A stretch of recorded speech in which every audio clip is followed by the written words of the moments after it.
Shalom saudara-saudara dikasihi Tuhan dimanapun saudara berada, baik yang di bait Allah, baik yang ada di rumah masing-masing. Kita akan mulai ibadah kita pagi ini dan kita akan naikkan satu pujian, Yesus kemuliaan.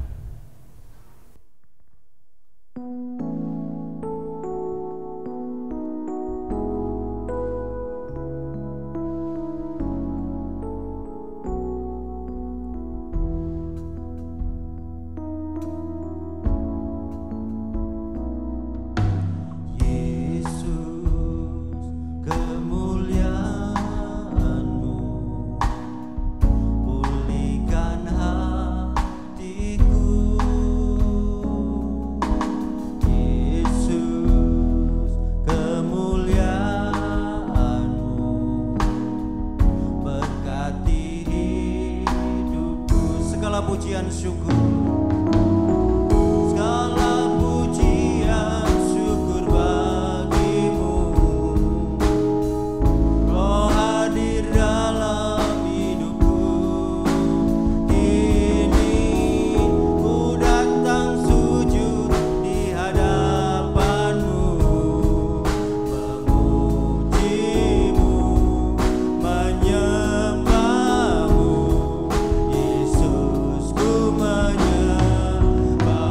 Yesus kemuliaan, Yesus kemuliaan-Mu, pulihkan hatiku. Yesus kemuliaan-Mu, berkati pujian syukur, segala pujian syukur bagimu. Roh hadir dalam hidupku. Kini ku datang sujud di hadapanmu, memujimu, menyembahmu. Yesus ku menyembahmu, segala pujian syukur, segala pujian syukur bagimu. Roh hadir dalam hidupku. Kini ku datang sujud di hadapanmu, memujimu, menyembahmu.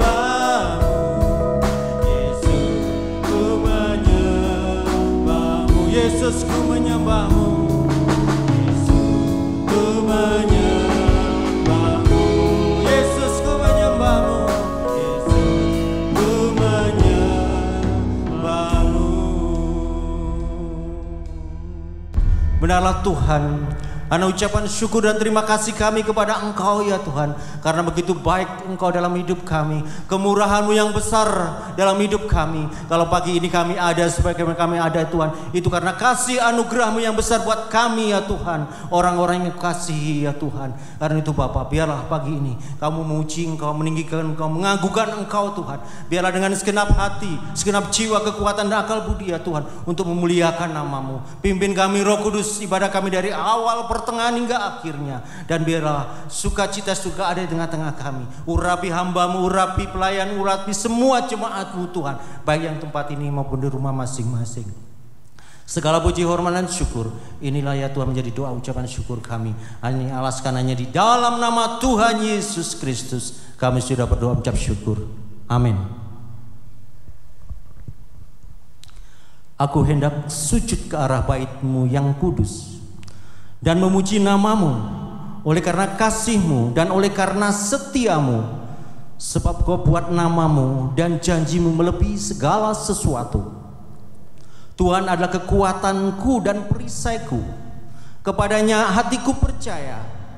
Aku tertolong, sebab itu beria-ria hatiku. Dengan nyanyianku aku bersyukur kepadanya.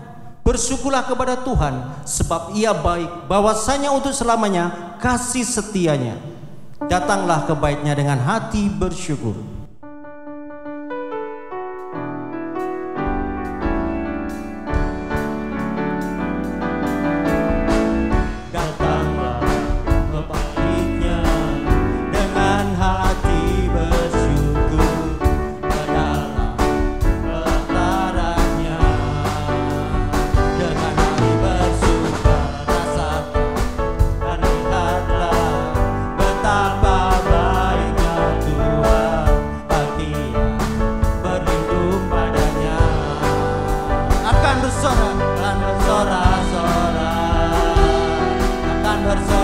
bersorak-sorak. Bersyukurlah, bersyukurlah kepada Tuhan, sebab Ia bahasanya selamanya, kasih setianya.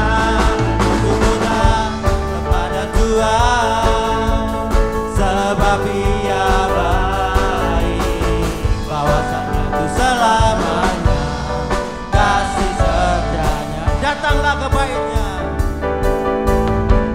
datang ke baitnya dengan hati bersyukur, ke dalam pelatarannya dengan hati bersyukur, rasakan dan lihatlah betapa baiknya Tuhan bagi yang berlindung padanya. Akan bersorak-sorak, akan bersorak-sorak, akan bersorak-sorak. Syukurlah kepada Tuhan, sebab Ia bahasanya itu selamanya, kasih setianya. Bersyukurlah kepada Tuhan, sebab Ia baik, bahwasanya itu selamanya, kasih setia. Bersyukurlah,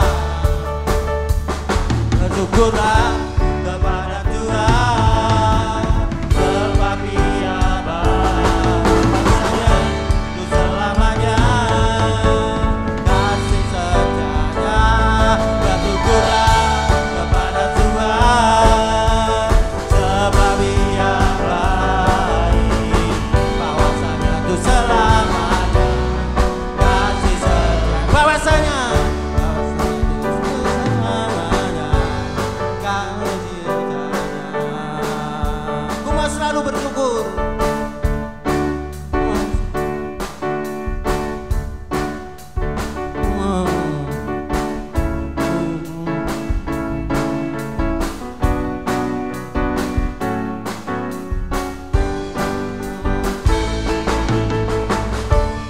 Ku mau selalu bersyukur, sebab cintamu padaku takkan pernah berubah. Hatiku percaya, walau bumi bergoncang, gunung-gunung beranjak, namun kasih setiamu tak pergi dariku. Tuhanlah kekuatan,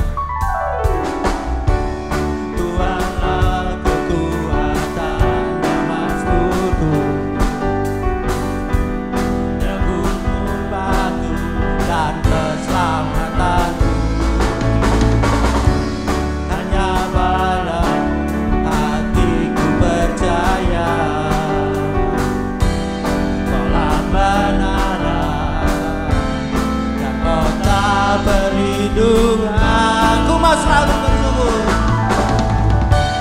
ku mau selalu bersyukur, bahwa cintamu padaku takkan pernah berubah. Hatiku percaya, walau bumi bergoncang, gunung-gunung beranjak, namun kasih setiamu tak pergi dari. Ku mau bersyukur, ku mau selalu bersyukur, sebab cintamu padaku takkan pernah berubah. Kasihmu percaya, walau bumi bergoncang, gunung-gunung beranjak, namun kasih setiamu tak pergi dariku. Kasih setiamu, kasih setiamu tak pergi dariku. Kasih setiamu, kasih setiamu tak pergi dariku. Ku tahu Bapa peliharaku.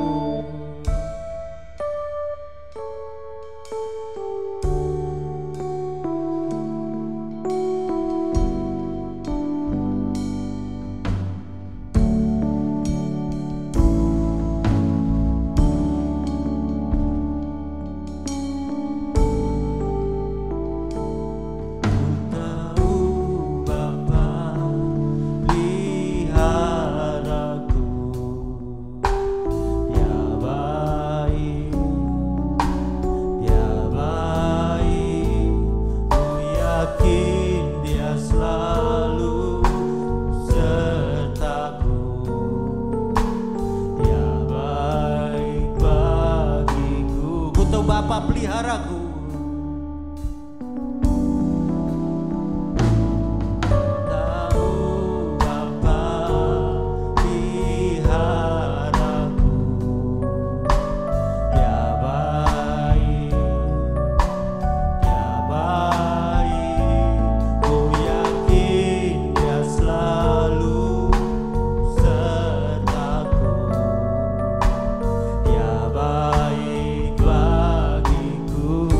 Lewat badai cobaan,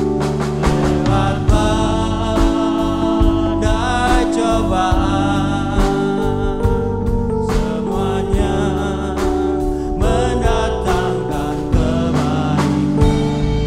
Ku tahu Bapa peliharaku, Dia baik bagiku. Lewat badai cobaan, lewat badai cobaan,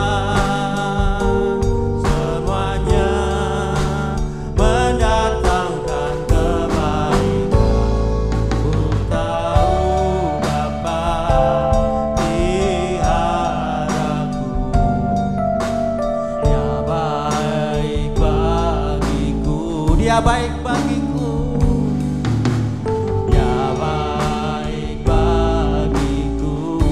Baik bagiku, Dia baik bagiku.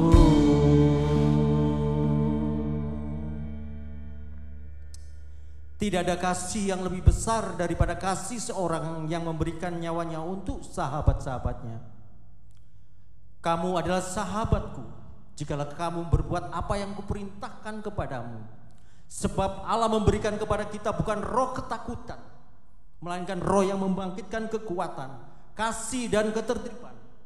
Segala perkara dapat kutanggung di dalam Dia memberi kekuatan kepadaku. Penolong yang selalu setia.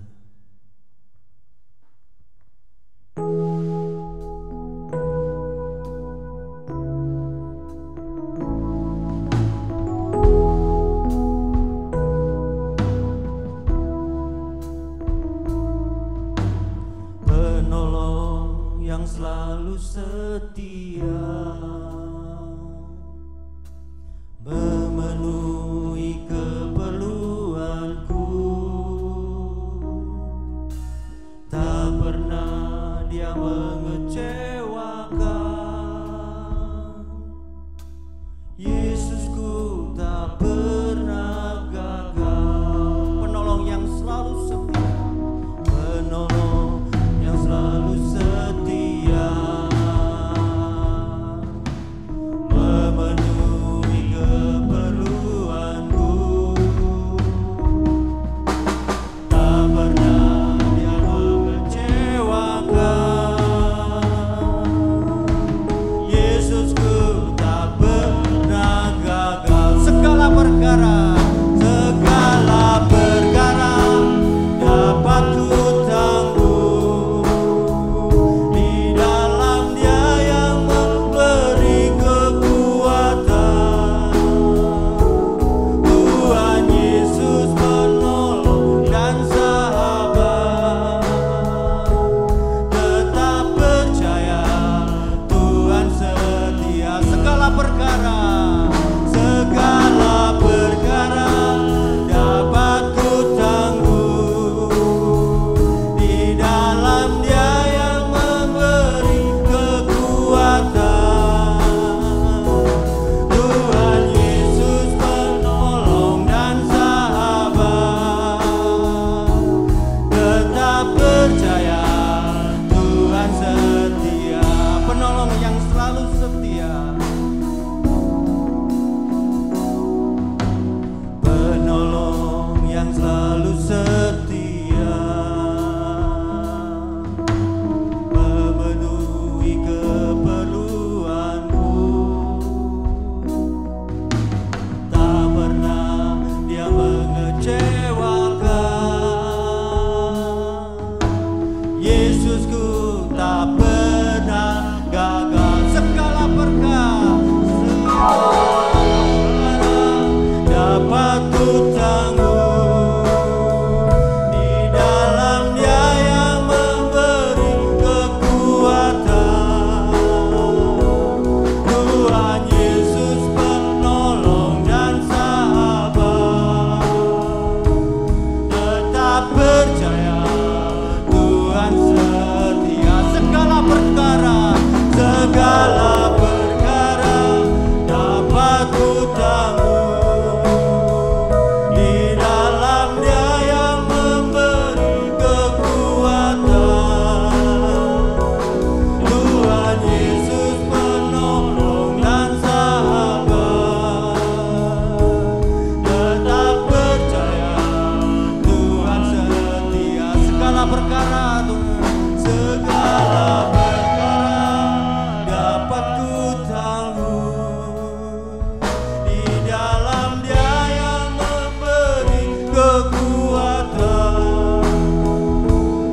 percaya, tetap percaya, Tuhan setia. Tetap percaya, tetap percaya, Tuhan setia.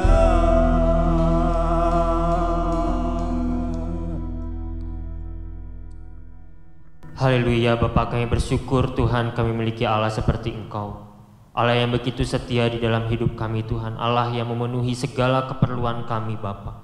Terima kasih Tuhan untuk seluruh kasih karunia anugerah cinta-Mu Tuhan lewat kayu salib bagi setiap dari kami. Hari ini Tuhan kami ada sebagaimana kami ada semua karena berkat rahmat kasih karunia-Mu. Hari ini Tuhan kembali kami mau mendengarkan setiap kebenaran firman-Mu. Kami mau menjadi orang-orang yang menang di dalam Engkau Tuhan. Kami mau terus-menerus menantikan Engkau di dalam kehidupan kami, sehingga kami menjadi orang-orang yang siap Tuhan, kapanpun Tuhan Engkau datang. Terima kasih ya Tuhan, Engkau mengurapi hamba-Mu yang akan membawakan kebenaran firman Tuhan. Biarlah Tuhan apapun yang diperkataannya semuanya berasal daripada mulut-Mu Bapa. Terima kasih Tuhan, kami mau serahkan hati kami semuanya tertuju kepadamu saja Tuhan. Hanya di dalam nama Tuhan Yesus Kristus. Amin. Kami serahkan kepada hamba-Nya yang akan membawakan kebenaran firman Tuhan.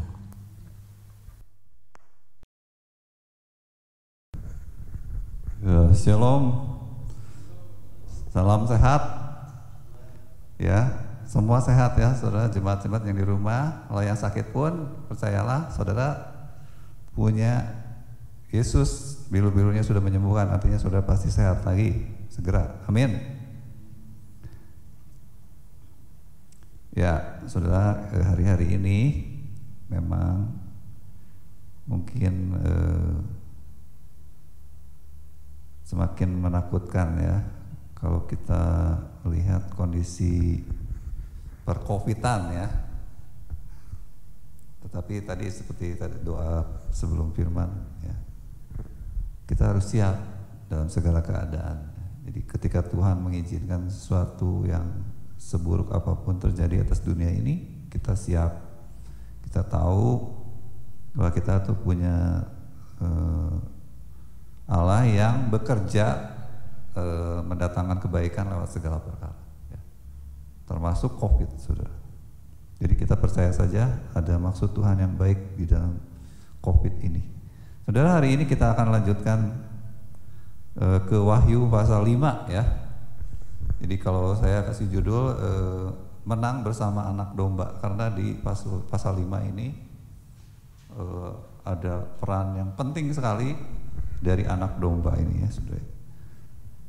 Kita akan melihat dan membaca bersama-sama Wahyu pasal 5 mulai dari ayat 1 sampai 4 dulu. Oke ya, kita baca sama-sama ya. 1, 2, 3. Maka aku melihat di tangan kanan Dia yang duduk di atas tahta itu sebuah gulungan kitab yang ditulisi sebelah dalam dan sebelah luarnya dan dimeterai dengan 7 meterai. Dan aku melihat seorang malaikat yang gagah yang berseru dengan suara nyaring, katanya, siapakah yang layak membuka gulungan kitab itu dan membuka meterai-meterainya? Tetapi tidak ada seorang pun yang di sorga atau yang di bumi atau yang di bawah bumi yang dapat membuka gulungan kitab itu atau yang dapat melihat sebelah dalamnya. Maka menangislah aku dengan amat sedihnya, karena tidak ada seorang pun yang dianggap layak untuk membuka gulungan kitab itu ataupun melihat sebelah dalamnya. Jadi saudara, di Wahyu pasal 4 kita sudah belajar bahwa di sorga ada tahta ya, saudara, yaitu tahta Allah sebagai pusat segala sesuatu ya. Kekuasaan ada di tangan Allah atas segala perkara, seluruh alam semesta, baik sorga maupun di bumi ya, di bawah langit. Semua yang terjadi itu tidak ada yang di luar pengetahuan daripada Allah kita ya. Dan semua yang terjadi itu tunduk kepada rencana-rencana, ketentuan-ketentuan yang ditentukan di tahta tersebut, saudara. Dan Allah itu ternyata Allah yang maha kudus, di dalamnya tidak ada kejahatan, tidak ada hal-hal yang bisa dikatakan misalnya tidak adil ya, semena-mena, tidak ada, saudara. Allah melakukan semuanya atas dasar kasih dan keadilan. Nah, ini berlanjut ya, saudara. Yohanes dibawa untuk melihat apa yang terjadi kemudian ya, apa yang Allah lakukan ya. Di tahta itu Tuhan merencanakan sesuatu yang baru ternyata, saudara. Nah, di di ayat 1 kita membaca bahwa dari tahta itu di mana Allah Bapa duduk di pusat itu, saudara, di tangan kanannya itu ada gulungan kitab yang ditulisi sebelah dalam dan luar dan dimeterai ya dengan 7 meterai. Meterai itu kalau zaman dulu itu persisnya seperti apa saya tidak berani yakin seperti itu ya. Tetapi kalau saudara di tahun-tahun 70 80 itu masih, sekarang juga kalau saudara lihat PLN ya, PLN, meteran PLN, saudara suka lihat namanya apa ya itu, segel ya, pakai timah, saudara. Timah lalu ada ikatannya, ada talinya. Dimana saudara kalau berani untuk membuka meteran sampai dibuka tutupnya itu, saudara harus mutusin dulu si tali meterai. Nah, kalau ketahuan saudara memutus tali meterai, berarti saudara sudah melanggar ketentuan di mana nggak boleh dibuka meteran. Nah, itu sama, saudara. Kalau zaman saya memperbaiki TV itu, saudara, TV yang merek Sony terutama ya, saudara. Kalau masih belum pernah dibuka segelnya sama, saudara, dari timah dijepret, di tengahnya itu ada tali gitu ya. Kalau belum diputus, berarti itu masih orisinil dari pabrik, belum pernah diservis. Begitu udah pernah diputus, maka berarti ini TV udah pernah diperbaiki gitu. Ketahuan. Jadi seal itu tanda berarti gulungan ini memang belum pernah ada yang buka, saudara. Dan meterainya itu 7, saudara. Jadi bukan meterai-meterai yang ditempel ya, kalau kita kan pakai meterai itu ingatnya yang sekarang 10.000 ya. Bukan, saudara. Walaupun itu pengertiannya sama ya. Tapi ini adalah atas gulungan itu tidak bisa dibuka kalau meterainya nggak diputus, gitu ya kan? Nah, meterai itu sendiri ada tanda sah bahwa gulungan ini sah. Misalnya meterainya itu dari raja, biasanya di si timahnya itu ada logonya, dicap.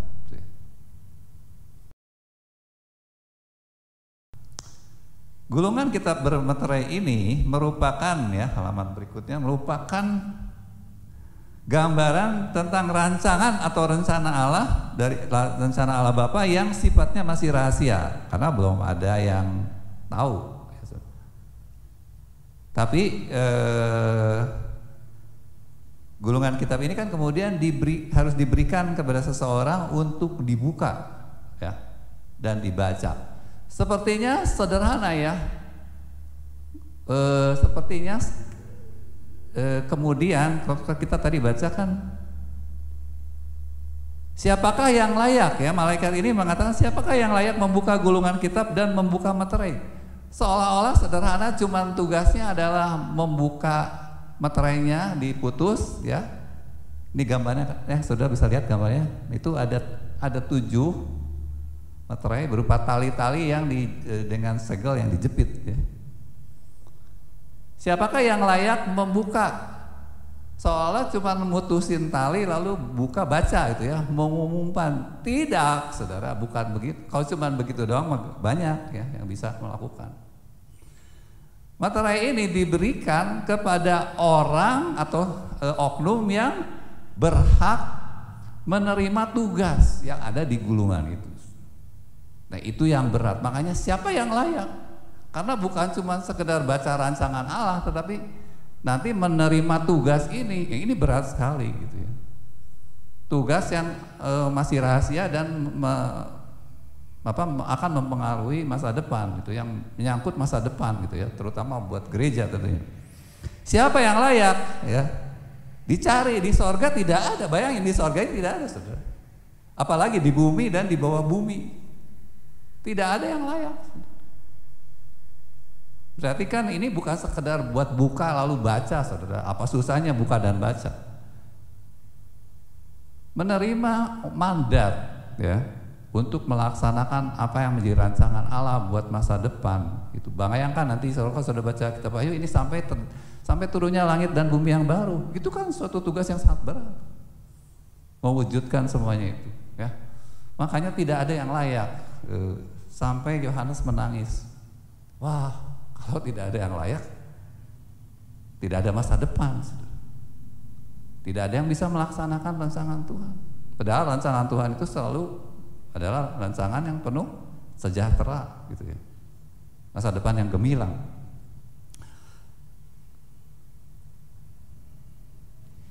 Jadi harus ada, gitu ya. Nah, tentu saja karena Allah sudah tahu, tidak mungkin tidak ada yang layak. Ini kan menurut malaikat, menurut skenario awalnya, wah tidak ada yang layak, gitu ya. Artinya, saudara, tidak sembarangan orang yang bahkan akhirnya cuman gitu ya. Harus ada seseorang yang dianggap layak, dan tentu saja Tuhan atau Allah Bapa sudah tahu. Saudara, lalu jawaban atas pertanyaan siapakah yang layak ini ya, dan menghibur atau menjawab Yohanes yang menangis. Lalu di ayat 5 ya. Kita baca sama-sama. 1, 2, 3. Lalu berkatalah seorang dari tua-tua itu kepadaku, jangan engkau menangis. Sesungguhnya singa dari suku Yehuda, yaitu tunas Daud, telah menang, sehingga ia dapat membuka gulungan kitab itu dan membuka ketujuh meterainya. Jadi ada, saudara, satu orang yang layak, yaitu saudara siapa? Singa dari suku Yehuda. Siapakah singa dari suku Yehuda? Tentu saudara tahu ya. Kita akan lihat Kejadian 49 ayat 9. Ini perkataan dari Yakub ya, nubuat. Yakub mengumpulkan anak-anaknya sebelum meninggal, satu-satu dinubuatin ya. Dan lalu giliran Yehuda, saudara. Yakub bernubuat seperti ini. Yehuda adalah seperti anak singa.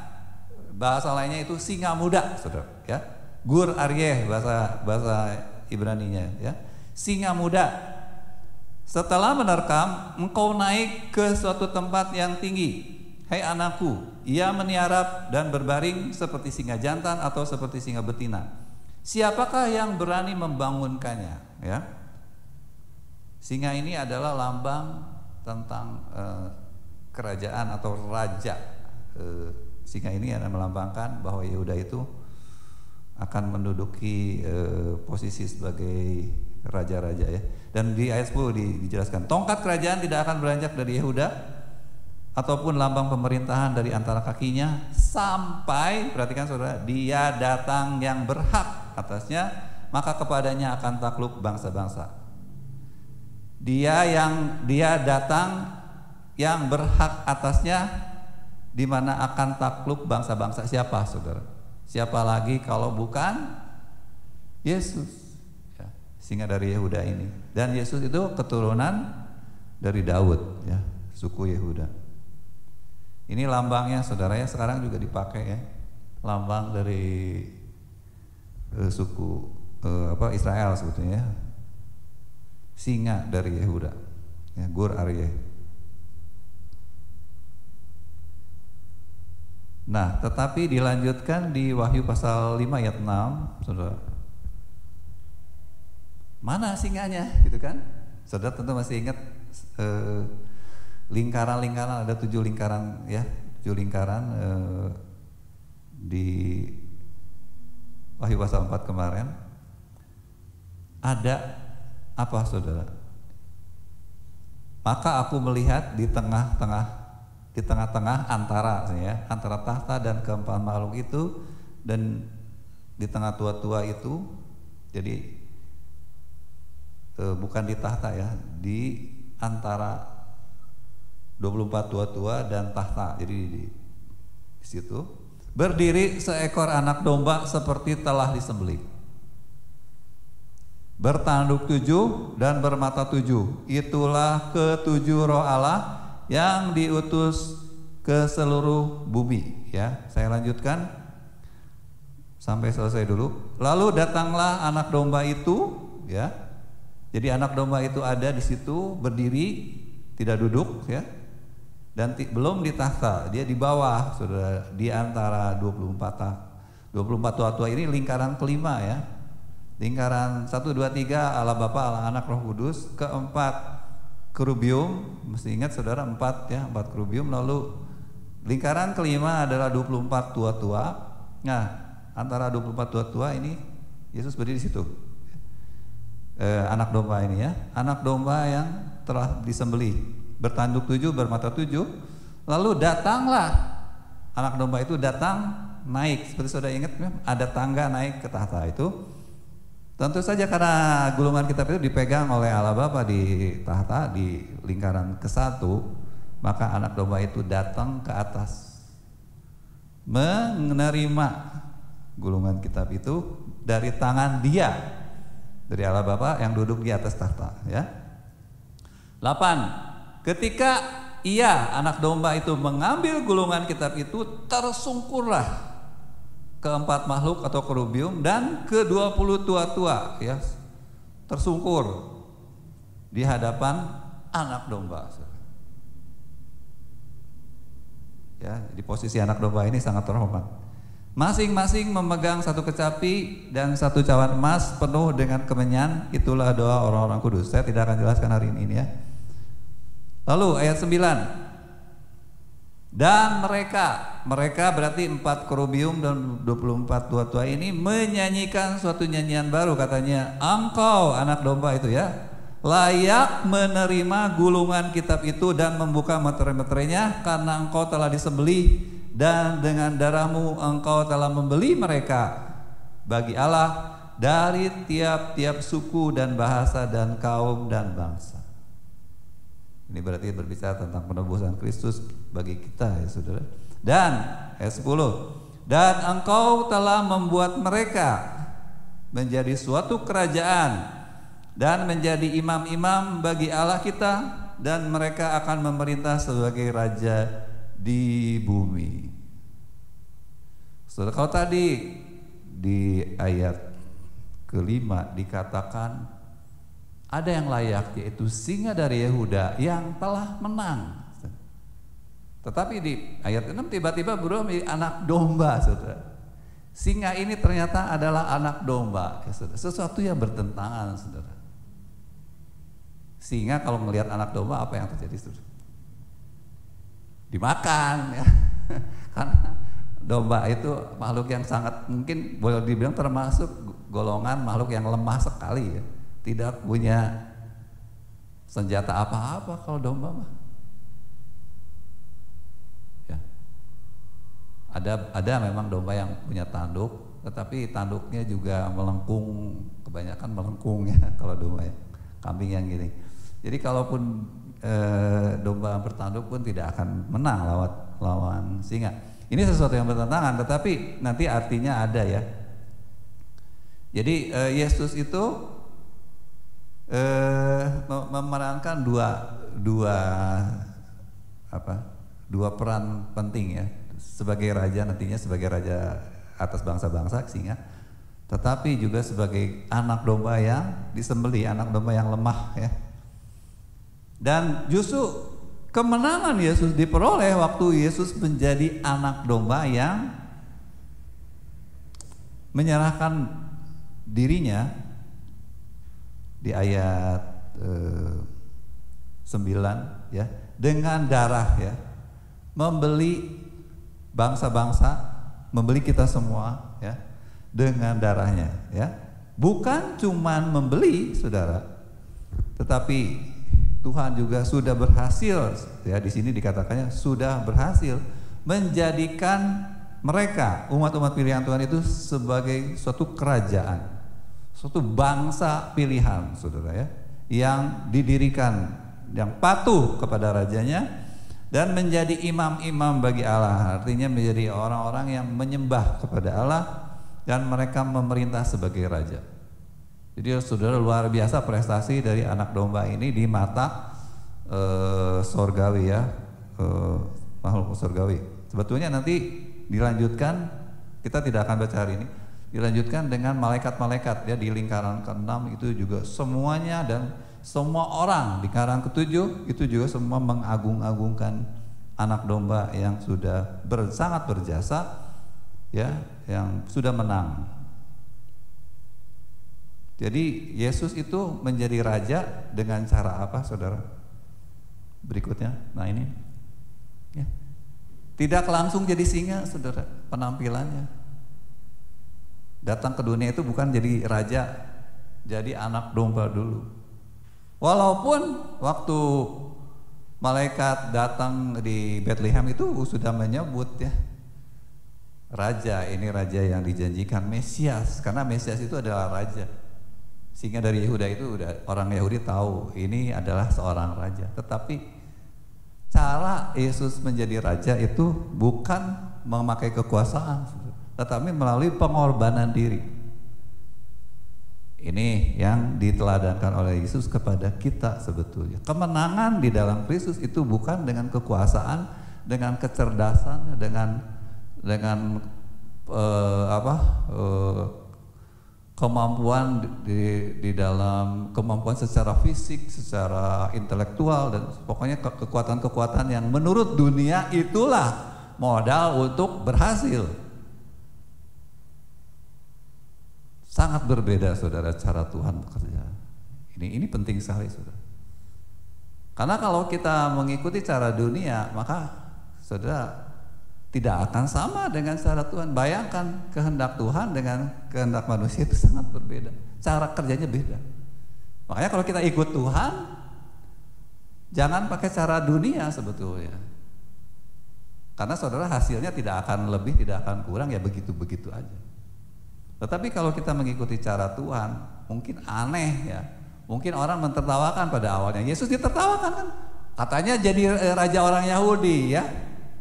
Kok bisa ditangkap, kok bisa disalib ya, gitu kan, diketawain. Karena cara manusia tidak seperti itu. Harusnya dia punya tentara, ya. Harusnya dia bisa mengalahkan bangsa Romawi. Oke, saudara, ini hari ini kita akan belajar tentang kenapa Yesus itu padahal tampil sebagai anak domba, sebagai manusia yang lemah, saudara, miskin. Bahkan di Yesaya dikatakan nggak tampan. Ya, saya nggak tahu Yesus memilih wajah seperti apa, sehingga disebutnya tidak tampan. Walaupun itu kadang-kadang ditafsirkan itu waktu disalib jadi jelek mukanya, oke, bengkak-bengkak. Tapi bisa juga sebetulnya Yesus memang wajahnya biasa aja, saudara, nggak cakep-cakep amat itu. Bisa, saudara. Kenapa ya, saudara? Nah, itulah cara Tuhan gitu. Dengan sesuatu yang tidak dihargai oleh dunia, tetapi justru Yesus berhasil. Kalau tidak pakai cara itu tidak akan bisa, saudara, menebus kita. Tidak akan mungkin bisa disalib kalau Yesus pakai cara yang lain. Ya, menaklukkan menjadi raja dan sebagainya, tidak akan pernah ada penebusan, tidak ada keselamatan, tidak ada langit dan bumi yang baru, saudara. Nah, ini penting sekali ya kita mengerti, lalu belajar dari cara Yesus itu, lalu kita melihat harapan di dalam hidup kita, saudara, terutama orang-orang yang merasa diri lemah, yang penuh kekurangan gitu ya, yang seringkali tertawakan orang lain. Apalagi saudara, jangan sedih, sebab ada banyak ayat ya, justru yang lemah, yang dipandang lemah oleh dunia, justru yang dipilih Tuhan kan gitu, untuk mempermalukan orang-orang yang dianggap bijaksana. Nah, saudara, kita lanjut ya, kita akan mempelajari mengapa atau bagaimana sebenarnya cara Tuhan bekerja, terutama bagi kita manusia ya, manusia itu harus bagaimana sebetulnya. Oke? Nah, kunci kemenangan daripada Yesus kita bisa lihat di Matius pasal 12 ayat 18 ya. Nah, saudara lihat ini gambarnya ada domba yang ada darahnya itu ya. ceritanya di lambungnya mungkin ya, itu ada noda darah. 18 bagian A, saya bacakannya. Lihatlah itu hambaku yang kupilih, yang kukasihi, yang kepadanya jiwaku berkenan. Ini Yesus berkata, kitab Yesaya sebenarnya, di kitab Yesaya pasal 42 pas ya. Lalu dikutip oleh Matius ya. Lihatlah itu hambaku yang kupilih, yang kukasihi, yang kepadanya jiwaku berkenan. Allah bicara tentang Yesus ya. Kenapa Yesus berkenan? Karena Yesus memiliki sikap yang benar di hadapan Allah, yaitu dia menjadi hamba. Ingat saudara, Yesus itu adalah firman Allah. Yesus itu adalah Allah ya, berarti kedudukannya di sorga itu adalah di tempat yang tertinggi ya, bersama-sama dengan Allah. Tetapi waktu turun ke dunia, dia benar-benar merendahkan diri, mengosongkan segala hak-haknya, dilepas ya, dan menjadi hamba terhadap Tuhan ya, bukan terhadap manusia sebenarnya. Menjadi hamba terhadap Allah, menjadi benar-benar manusia saudara 100%. Nah ini ya, manusia yang bagaimanakah yang berkenan kepada Allah, yang mau menjadi hamba seperti ini ya. Seperti apakah kehambaan Yesus? Di Yohanes pasal 12 ayat 49 Yesus berkata begini kepada orang-orang banyak yang Yesus mengajar kepada murid-muridnya. Sebab aku berkata-kata bukan dari diriku sendiri, tetapi Bapa yang mengutus aku, dialah yang memerintahkan aku untuk mengatakan apa yang harus aku katakan dan sampaikan. Jadi saudara, kalau ngomong saja, Yesus ngomong apapun, semuanya itu enggak ada yang dari pikiran Yesus, dari ide Yesus sebagai manusia. Itu semuanya datang dari Bapa. Harus ngomong apa Tuhan, Bapak. Jadi Yesus tuh selalu nanya dulu, Bapak saya harus ngomong apa yang harus saya ajarkan. Semuanya Yesus dengar dulu. Dengar dulu Bapak berfirman, Bapak mengajar. Semuanya persis yang Bapak ajarkan, yang Bapak perintahkan. Tidak ada dari dirinya sendiri, modifikasi, ditambah-tambah, enggak ada Yesus. Itulah hamba yang benar. Seorang hamba yang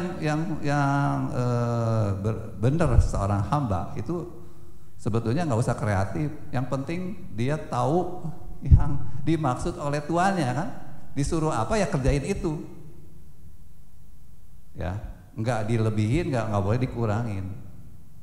Jadi seorang yang hamba yang baik itu selalu ingin mengerti supaya tepat 100%, bukan pengen maunya saya, cara saya lebih baik. Itu bukan hamba saudara. Itu mungkin zaman sekarang dibutuhkan orang-orang seperti itu di dunia ya saudara, yang lebih pintar dari tuannya. Karena manusia mempekerjakan manusia, tentu tidak ada manusia yang benar-benar pandai, butuh pegawai yang lebih pandai.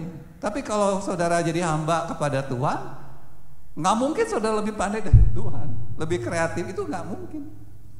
Kalau Tuhan nggak kasih inspirasi, kita nggak akan mungkin menemukan gitu. Sebab kita ini kosong, saudara. Kita ini hanya cangkang. Karena itu sebagai manusia terhadap Tuhan, kita tidak punya pilihan lain. Oh, kita harus kreatif. Nanti dulu, saudara. Kreatifnya dari mana? Idenya dari mana? Gak mungkin kan saudara kreatif itu datang sendiri. Saudara tuh dapat inspirasi dulu dari luar kalau kreatif itu. Entah lihat dulu, entah entah melakukan penelitian itu ya, tapi tetap nanti dari luar masuknya. Seorang hamba yang berkenan kepada Allah itu adalah yang seperti Yesus. Yesus itu mengaku di sini ya, ngomong aja nggak berani ngomong yang lain, apalagi bertindak. Jadi semua yang Yesus lakukan selama di bumi 33,5 tahun hidup, terutama pelayanannya tentu ya, yang mungkin paling bisa kita perhatikan itu 3,5 tahun selama Yesus melayani. Itu tidak ada pernah satupun Yesus melakukan atas inisiatif sendiri. Yang menurut Yesus baik, nggak disuruh sama Bapa, tapi menurut Yesus baik, dia kerjakan. Nah, kebanyakan kita anak-anak Tuhan sampai hamba Tuhan itu seringnya gitu. Yang menurut saya baik, saya kerjakan. Lalu saya berdoa, Tuhan setujui ini ya, ini ide saya. Lalu kita ngomong, oh saya yakin ini dari Roh Kudus. Padahal belum ada konfirmasi, belum juga dengar gitu ya. Atau minimal dari firman Tuhannya memang menyuruh, ada firman. Nah kalau dari firman, dari Alkitab memang Allah sudah memberitahu harus melakukan ini, itu kan bukan kreatif, itu namanya, itu nurut, itu hamba, balik lagi ke hamba.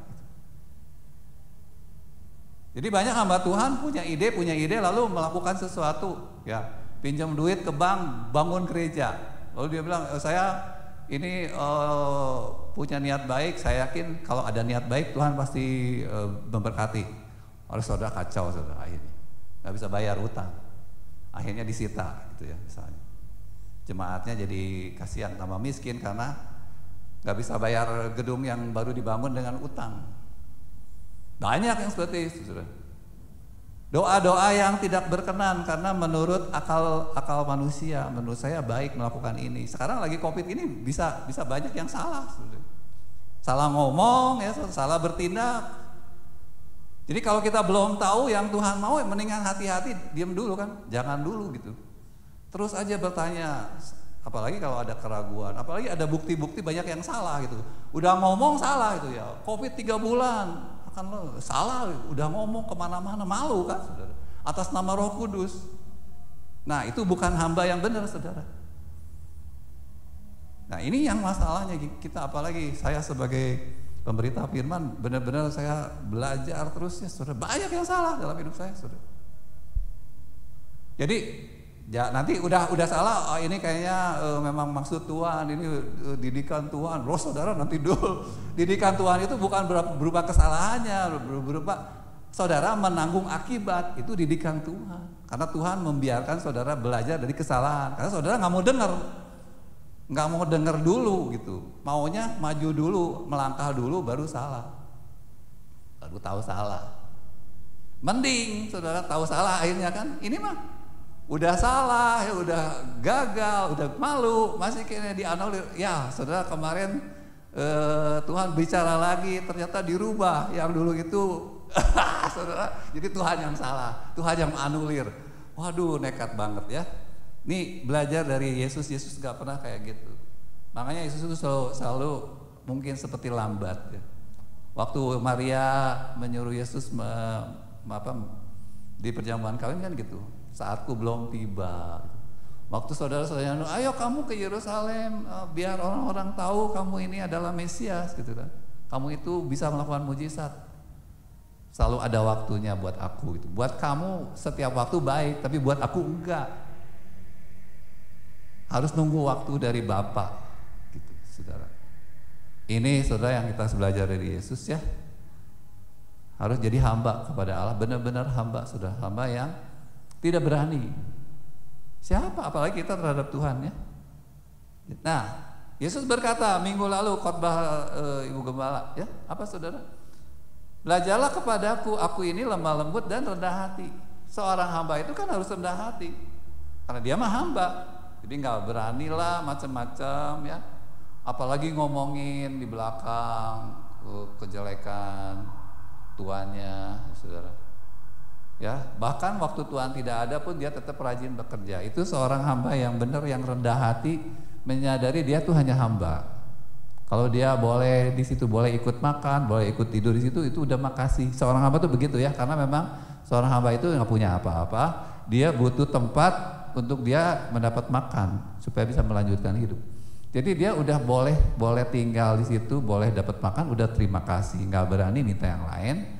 Tetapi dia menyadari sebagai gantinya dia ingin melayani tuannya dengan sesuai setepat mungkin apa yang tuannya inginkan.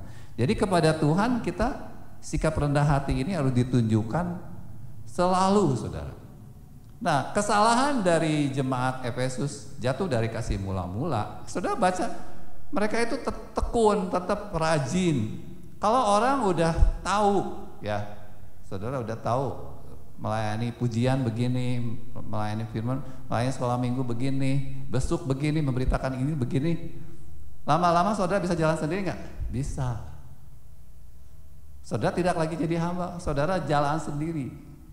Saudara mengerjakan sendiri, lalu inovasi, ya, berpikir gimana lagi mengembangkan pelayanan saya. Lalu kita pikir kita masih menjadi hamba Tuhan, enggak. Makanya Tuhan bilang kamu sudah jatuh dari kasih yang mula-mula apa? Kalau dulu rendah hati, saudara doa dulu. Ini bukan ya Tuhan, gitu kan? Doanya juga bolak-balik. Terus ingin Tuhan benar-benar setuju dengan apa yang akan saya kerjakan. Tapi kalau saudara udah merasa pintar, udah tahu kehendak Tuhan, lalu saudara nggak pernah nanya lagi, nggak pernah doa lagi, jalan-jalan aja. Itu udah jatuh dari kasih mula-mula sebetulnya. Ya kelihatannya tetap rajin, tetap melayani, bahkan pelayanan tambah gede karena banyak ide. Tetapi saudara udah jalan sendiri. Udah tidak lagi rendah hati, nanya sama Roh Kudus ya saudara. Karena baca Alkitab juga saudara selalu dapat yang baru kalau nanya sama Tuhan. Tapi kalau saudara pakai otak ya, lama-lama wah udah ngerti semua. Nah hanya baca Alkitab bosen ya, SKB ya mah. Nah itu hati-hati saudara. Kita udah hatinya udah nggak rendah. Kita udah merasa tahu apa yang Tuhan mau. Kita kan menyadari kehendak Tuhan itu jauh, saudara. Seperti langit terhadap bumi. Jadi kita harus terus menyadari kita sedang belajar. Jadi yang dulu-dulu itu belum tentu udah benar kan gitu kan. Kita memang sedang diberi kesempatan, tetapi apakah sudah benar? Ya belum lah. Jauh dari benar. Makanya kan kita terus improving dengan bukan dengan menurut kita, tetapi menurut kita dengan hubungan dengan Tuhan itu pasti tahu, saudara. Kalau kita terus rendah hati, Tuhan itu akan membukakan masih salah, kamu salah kemarin. Saudara, saya ngajar firman banyak yang terus berubah karena yang dulu kurang bagus. Yang minggu lalu bisa aja saya harus perbaiki hari ini. Jadi mohon maaf kalau kadang-kadang ya memang begitu, saudara. Karena siapakah kita gitu ya? Udah ngerti banget, nggak mungkin. Nah, inilah kuncinya sebetulnya. Ini kunci pertama ya, saudara. Kunci kemenangan kita. Jadi ini yang menjadi sikap dasar kita kalau kita mau menang ya di dalam hidup ini, dalam segala hal sebetulnya, itu ikutin cara Yesus. Itu kita jadi hamba kepada Allah yang selalu ingin melakukan itu sesuai yang Tuhan mau. Dan itu nggak pernah boleh kita pakai cara yang udah pernah diajarin dulu seolah-olah itu udah bener. Nggak boleh. Saudara harus tanya terus, apakah yang dulu udah bener? Apakah saya harus perbaiki di mana? Bagaimana saya memperbaiki diri terus-menerus? Oke? Nah, saudara, sekarang bagaimana dengan itu Yesus? Yesus selalu nanya. Lalu kita bagaimana supaya kita seperti Yesus menjadi hamba? Jawabannya adalah banyak ya, tapi ini salah satunya. Yohanes 14 ayat 23, kita baca sama-sama. 1, 2, 3. Jawab Yesus, jika seorang mengasihi aku, ia akan menuruti firman-Ku. Dan Bapakku akan mengasihi dia, dan kami akan datang kepadanya dan diam bersama-sama dengan dia. Saudara, kuncinya apa? Saudara menjadi hamba yang hanya ingin menurut. Ini kan udah sering ya, khotbah-khotbah kita tuh begitu terus. Tapi maksudnya apa? Firman kan banyak, saudara. Jadi firman demi firman kita ingin pahami, lalu kita ingin patuhi, kan itu. Dan itu tidak pernah akan selesai seumur hidup karena selalu ada yang belum ngerti, selalu ada yang masih salah di dalam menuruti. Jadi menuruti firman adalah pekerjaan seumur hidup. Kami akan terus menjelaskan sebanyak yang kami belajar. Ada yang baru saya bagikan. Ya, kalau saya nggak punya yang baru, ya nggak ada yang baru dibagikan pada saudara. Apalagi firman yang harus diturutinya bagaimana kan gitu kan? Nah, mudah-mudahan yang hari ini agak baru misalnya, benar-benar hamba saudara kepada Tuhan itu yang terus improve. Ingat, jangan seperti jemaat Efesus. Jadi udah rutinitas ya, rajin, tapi merasa diri sudah mampu, sudah berkenan. sudah tahu yang Tuhan mau 100%, itu yang jatuh, bikin kita jatuh. Karena kita udah mulai sombong. Ya. Nah, jadi memang harus menuruti firman. Jadi balik lagi saudara, kita harus mencintai firman supaya ngerti dan lalu kita mematuhi sebagai hamba itu. Maka Bapa akan mengasihi kamu, gitu kan?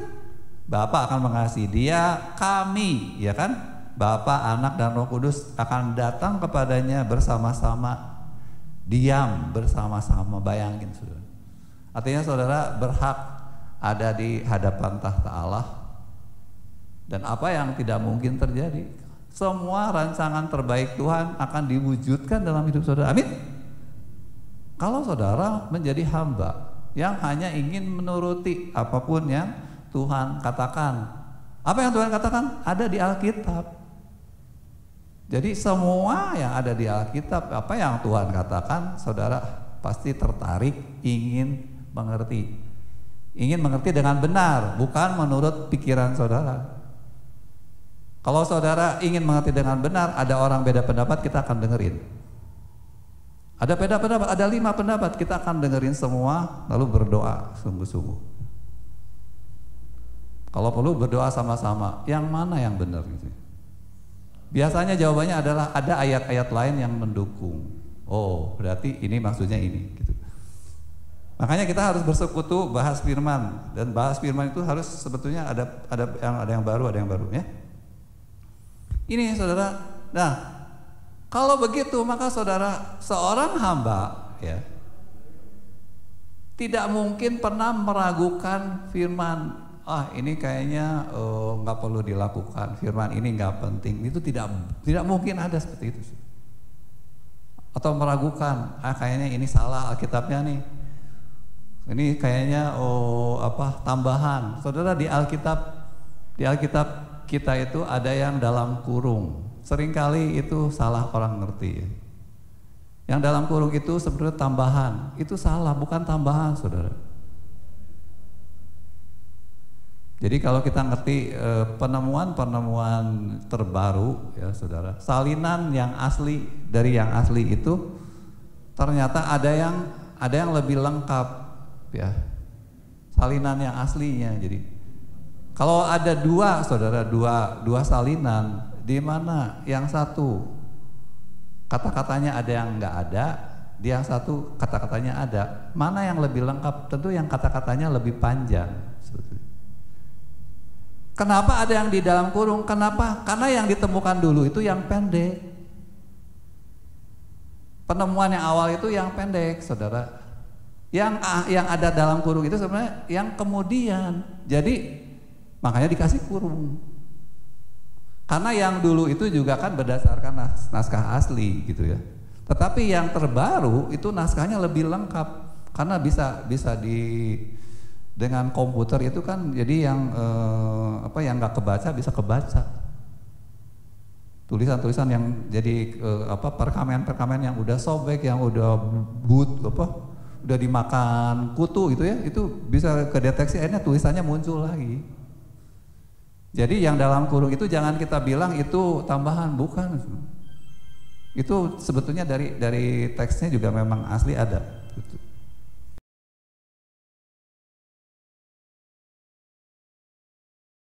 Gak boleh meragukan apa yang tertulis. Memang yang boleh diragukan itu adalah terjemahan, karena proses penerjemahan itu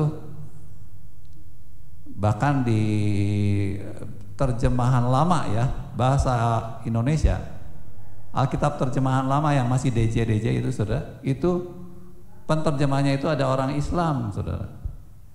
Jadi bahasanya itu mirip-mirip Quran. Makanya saudara, di Alkitab itu kan ada yang kadang-kadang bahasanya tuh mirip Quran. Karena apa? Ada orang Islam yang ikut menerjemahkan di timnya ya. LAI dulu gitu. Kenapa? Karena ahli bahasa kurang, orang Kristennya nggak ada, nggak cukup. Jadi ada ahli bahasa dari bahasa Belanda. Kalau terjemahan lama itu dari bahasa Belanda ke Indonesia itu orang Muslim beberapa orang. Ya, mereka dilibatkan dalam menerjemahkan Alkitab bahasa Belanda ke terjemahan lama. Makanya banyak yang salah gitu ya. Sebetulnya salah. Kenapa? Karena biar gimana juga bahasa mereka, bahasa agama mereka ke bawah. Tetapi di terjemahan baru itu nggak ada. Makanya jangan bilang terjemahan lama itu lebih bagus, terjemahan baru lebih bagus. Gitu. Tapi apakah terjemahan baru udah sempurna? Ya belum, saudara. Karena waktu orang menerjemahkan pakai pikiran sendiri, dia mungkin kurang berdoa. Ya, karena terlalu banyak, saudara, yang diterjemahkan kan lama. Kalau pengen sambil berdoa mungkin sebetulnya bukan lama, mungkin karena nggak tahu aja caranya. Ya. Oke, saudara, jadi tidak boleh ada keraguan terhadap firman ya. Dan saudara bisa baca bahasa aslinya, bisa belajar. Dalam melakukan segala sesuatu selalu rendah hati, selalu melakukan konfirmasi. Makanya perlu orang Kristen itu lambat. Biar lambat asal selamat, ya saudara. Mending benar daripada buru-buru selesai tapi salah ya. Jadi kita memang ada ayatnya, orang benar itu kalah cepatnya ketimbang orang dunia, saudara. Karena mereka mah berani ya, nekat. Kalau kita nggak boleh nekat, saudara. Kita konfirmasi dulu. Tentu saja kalau saudara sudah terlatih ya berhubungan dengan Tuhan, minta pimpinan Tuhan, makin cepat. Oke? Ya. Nah, lanjut ya. Yohanes 14 ayat 21. Barang siapa memegang perintahku dan melakukannya, ia akan dikasihi oleh Bapakku. Ini sama dengan tadi. Dan aku pun akan mengasihi dia ya, dan akan menyatakan diri. Ini penting, saudara. Allah akan menyatakan diri kepada saudara kalau menurut firman. Jadi sikap ingin menjadi hamba kepada Allah yang ditunjukkan ya. Ini orang nggak tahu, saudara. Orang nggak akan lihat dan orang mungkin nggak sabar. Kamu hararese ngambil keputusan hararese. Hayo we berdoa, ira mereka keputusan. Nah, mungkin ada yang orang nggak sabar karena saudara pengen benar kan? Ya kan? Pengen benar ya berdoa. Jadi kayak Musa tuh ya. Musanya nggak turun-turun nih. Gimana nih kita nih nunggu terus berapa lama sebenarnya? Udah bikin lembu emas. Nah akhirnya kan gitu kan. Kalau orang nggak sabar kan ini pakai jalan sendiri. Nah, kita tidak boleh seperti itu, saudara. Tidak boleh jadi Harun, saudara. Kita hanya melakukan yang Tuhan mau. Nah, caranya bagaimana ya? Gitu, saudara. Di sini dikatakan, aku akan menyatakan diri. Saudara jangan pernah meragukan ayat ini. Karena saudara meragukan ayat ini, saudara nggak akan pernah punya pengalaman dapat konfirmasi dari Tuhan.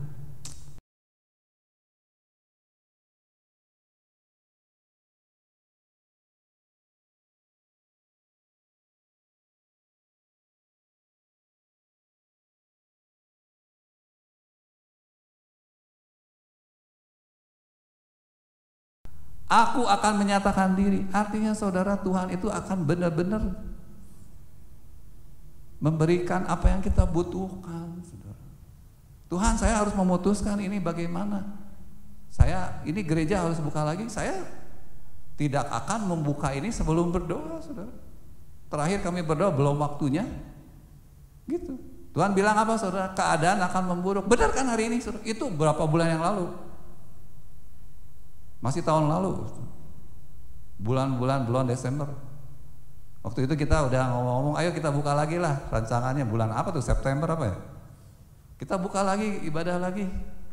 Kami berdoa, Tuhan bilang belum waktunya. Keadaan akan memburuk.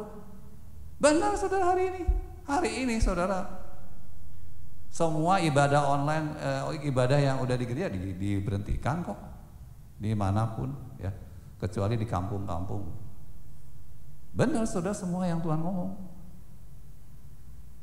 Tapi mungkin di negara Amerika ada di gereja-gereja tertentu itu Tuhan bicara berbeda, saudara. Dan saya yakin benar itu. Ada beberapa hamba Tuhan, beberapa gereja, mereka nggak pernah tutup gerejanya selama COVID dan tidak pernah ada yang kena COVID. Itu beda lagi, terus hamba Tuhannya mungkin udah sangat luar biasa dengan Tuhannya. Ya sudah, sampai bisa begitu. Benar, saudara, sampai orang nggak berani ngomong karena memang nggak ada yang kena COVID di jemaatnya. Ibadah terus seperti ini, malah salaman biasa aja. Itu yang saya dengar seperti itu, dan mudah-mudahan memang benar ya, tidak keliru. Denny udah konfirmasi itu seperti itu ada di Amerika. Hanya beberapa gereja.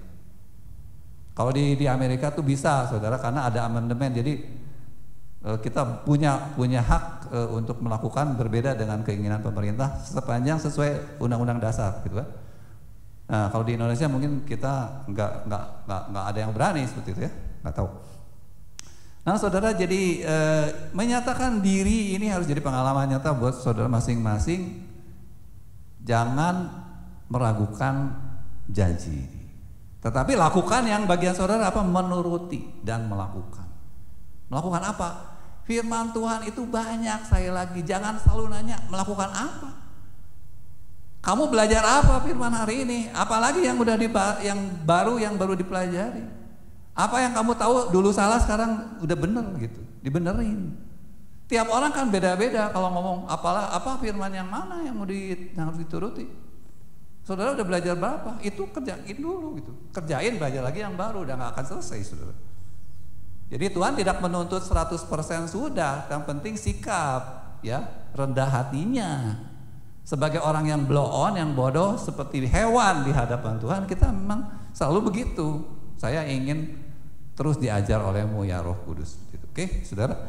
Nah, inilah ya yang akan membuat kita akhirnya Yohanes 15 ayat 7. Yohanes 15 ayat 7 ini juga janji yang gak boleh saudara ragukan. Apa kata Tuhan Yesus? Kalau kamu tinggal di dalam aku dan firmanku tinggal di dalam kamu. Jadi kalau saudara sudah ngerti firman, ya kan? Saudara ingin menuruti, berarti kan saudara sudah tinggal di dalam firman, dan firman itu tinggal di dalam saudara. Sudah menyatu. Oke?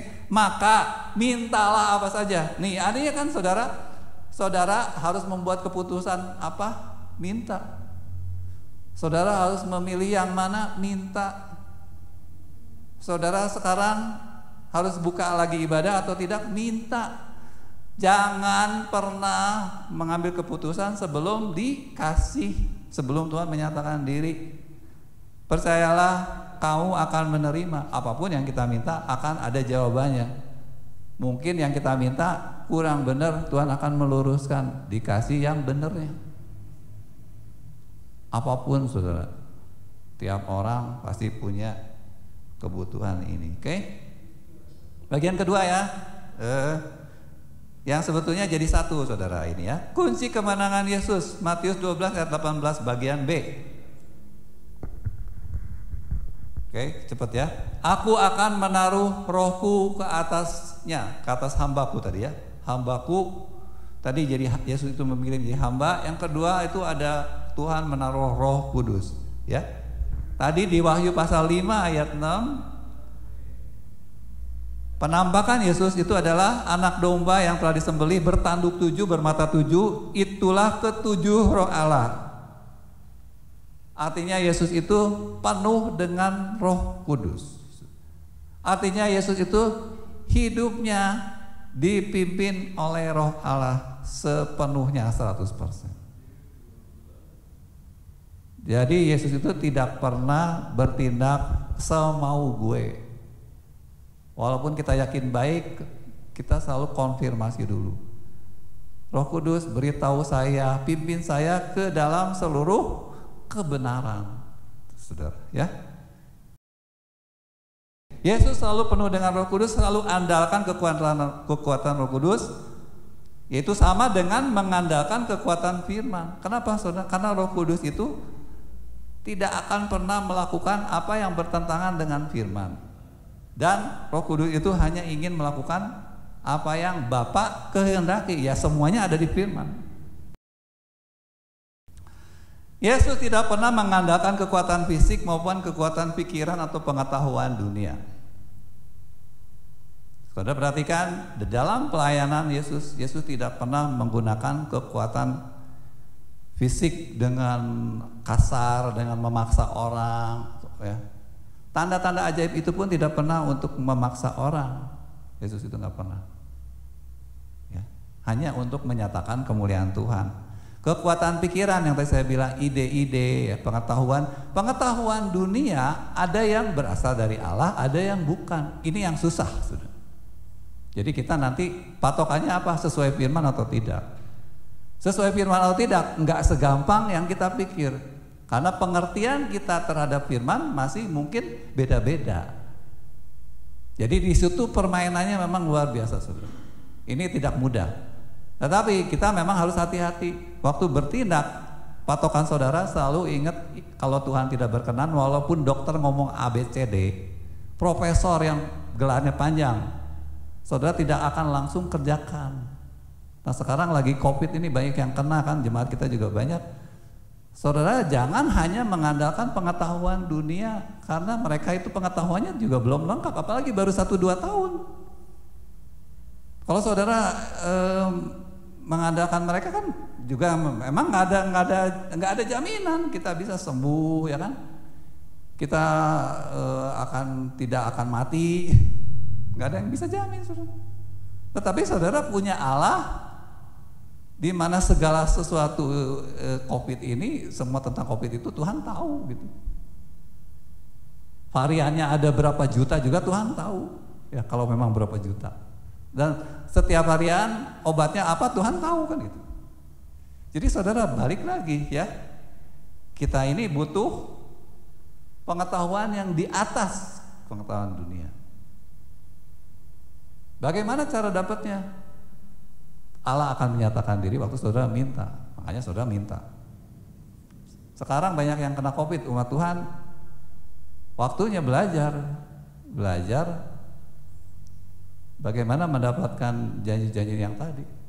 Kan itu simpel, saudara minta aja, maka aku akan memberi. Kalau firmanku tinggal di dalam kamu dan kamu tinggal di dalam firmanku. Kan sederhana, saudara. Janjinya begitu. Apapun yang kamu minta, apalagi kalau cuma sakit, ya, saudara. Yang lain-lain juga boleh, gitu kan? Oke?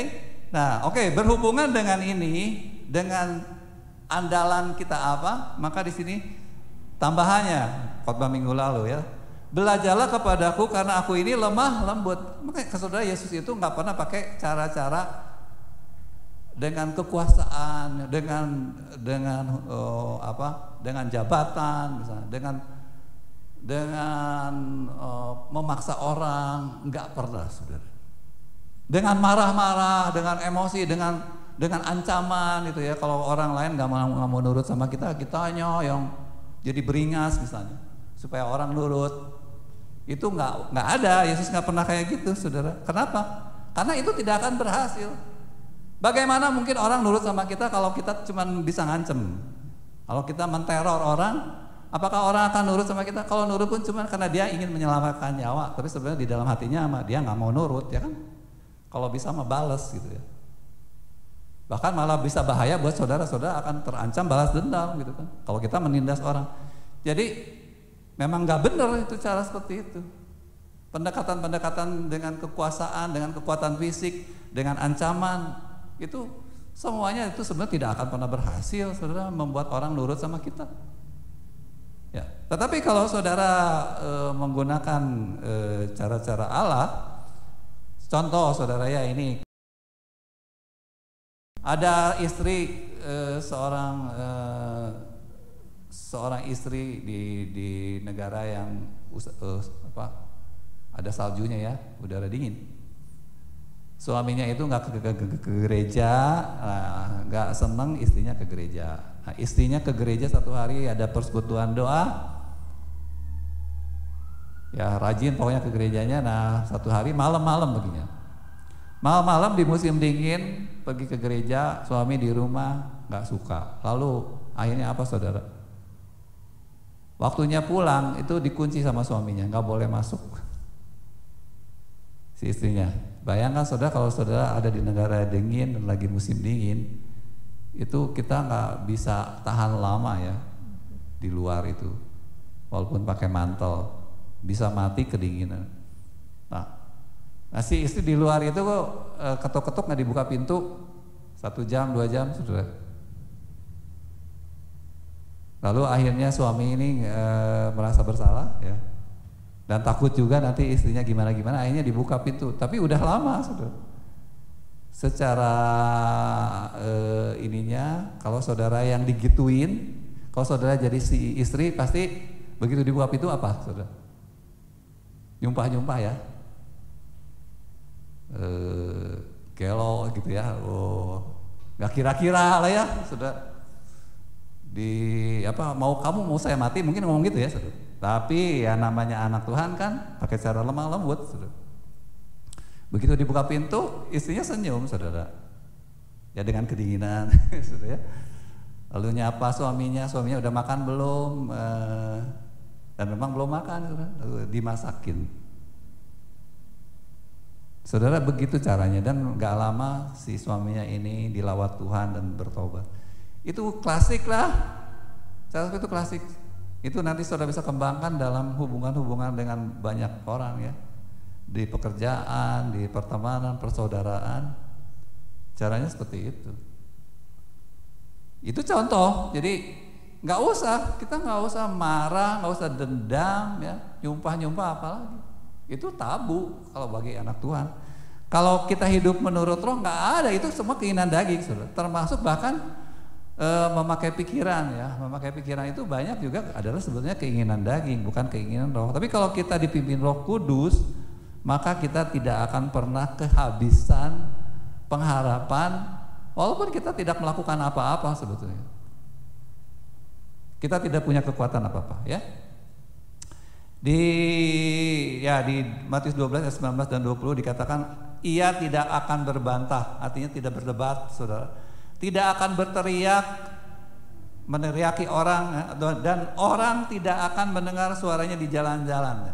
Yesus itu tidak pernah teriak-teriak di jalan-jalan ya. Kalau dia berkhotbah pun dia cari tempat yang dimana orang datang, gitu kan. Orang datang lalu baru bicara. Jadi nggak pernah maksa, nggak pernah semena-mena bikin kegaduhan.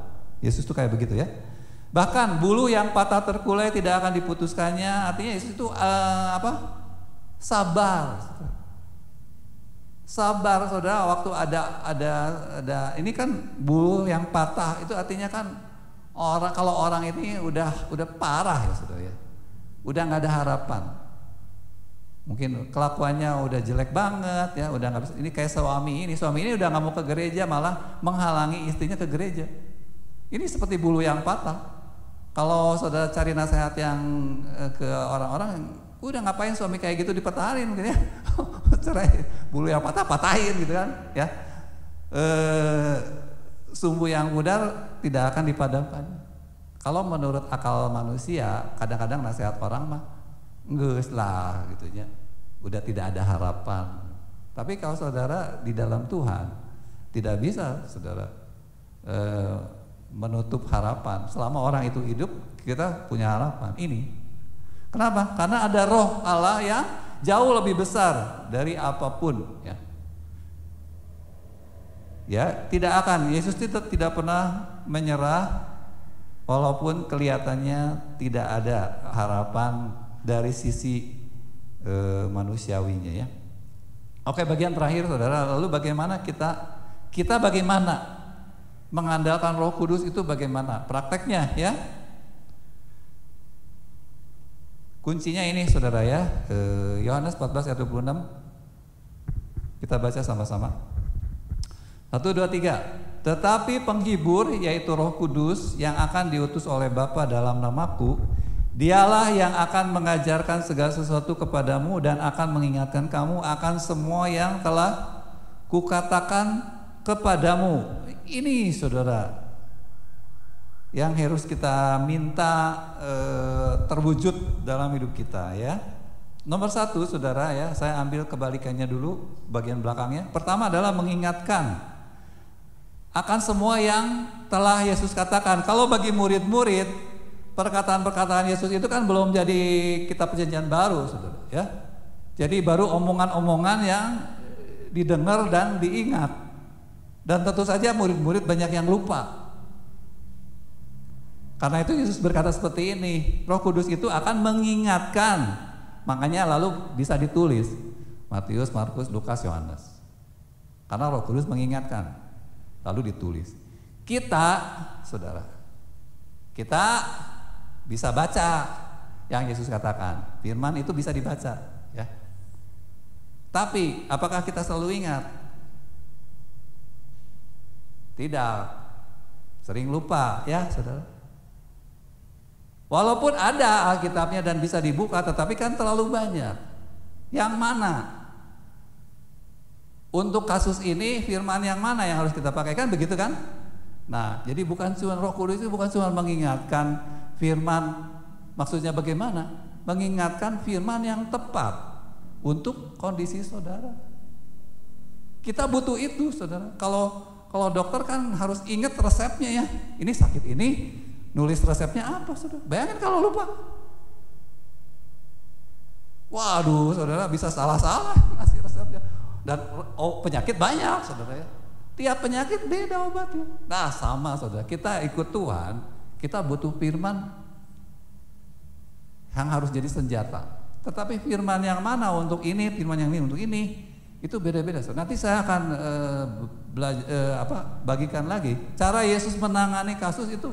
Saudara, ada 4. Saudara. Kemarin kita wajah dari kerubium itu apa? Singa, lembu, manusia, raja wali. Ini maksudnya apa, saudara? Cara menangani, cara Tuhan menangani masalah-masalah di waktu pelayanan itu enggak semua sama. Ada 4 cara. Minimal ini kita punya. Jadi kalau lagi gini jadi singa, kalau lagi gini jadi lembu, kalau lagi ini jadi manusia, ini jadi raja wali. Itu ada tempat-tempatnya. Nah, kita harus belajar itu, saudara. Nah, kita perlu Roh Kudus untuk mengingatkan firman yang tepat untuk kondisi hari ini kita masalahnya apa. Tentu saja banyak firman yang sebetulnya bisa dipakai di mana-mana ya. Dan itu kadang-kadang baru tahu kemudian ya sesudah kita belajar. Nah, masalah berikutnya adalah kenapa kita harus diingatkan firman, karena kita tuh berperang melawan kuasa kegelapan di udara.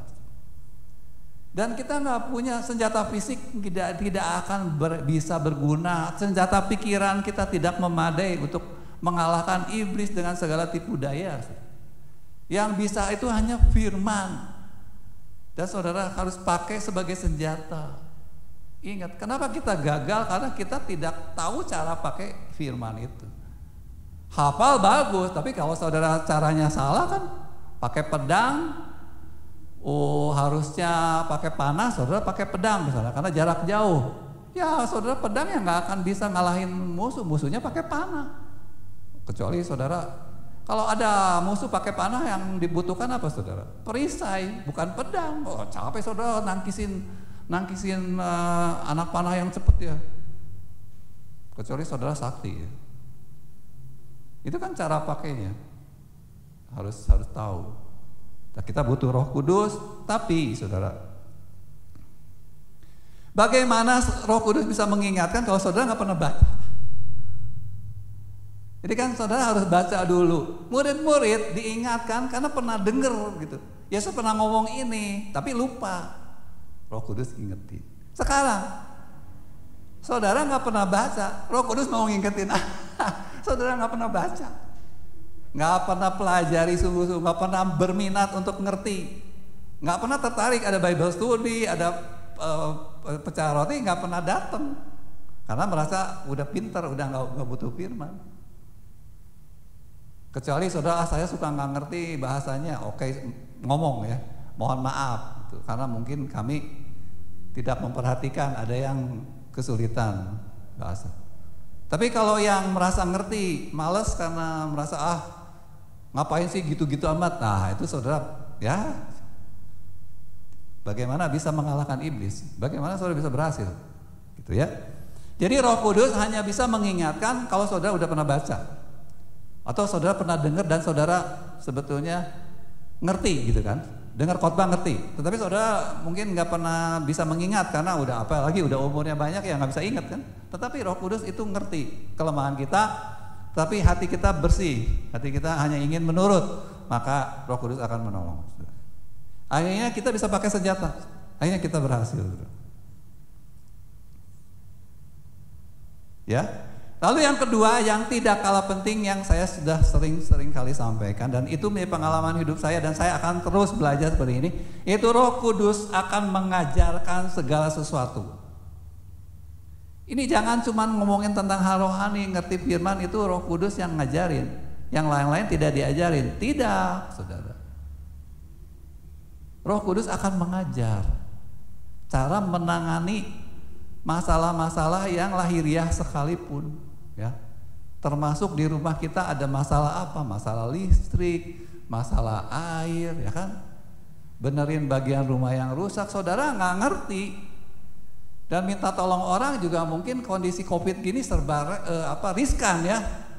Saya di rumah kanopinya udah bolong-bolong tapi mau panggil orang juga nanti dulu lah gitu ya. Tidak terlalu maksudnya bukan waktunya. Sabar. Tapi kalau Tuhan izinkan saya dikasih hikmat saya benerin sendiri juga nggak apa-apa kan, boleh kan. Kalau udah mendesak. Nah, kalau listrik ngejepret ya saudara kan harus benerin, kalau nggak ada listrik gimana dong. Nah, kadang-kadang saudara itu adalah kesempatan untuk saudara diajari oleh Roh Kudus. Entah gimana caranya lah pokoknya. Mungkin kalau soal listrik tidak terlalu penting, kan sekarang banyak YouTube ya. Bisa Roh Kudus bisa mimpin saudara, udah buka YouTube aja. Itu juga bisa pimpinan Roh Kudus, bisa saudara. Itu silahkan sendiri ya. Tetapi artinya saudara jangan pernah kita menganggap ini sepele sehingga kita tidak pernah mengalami gitu,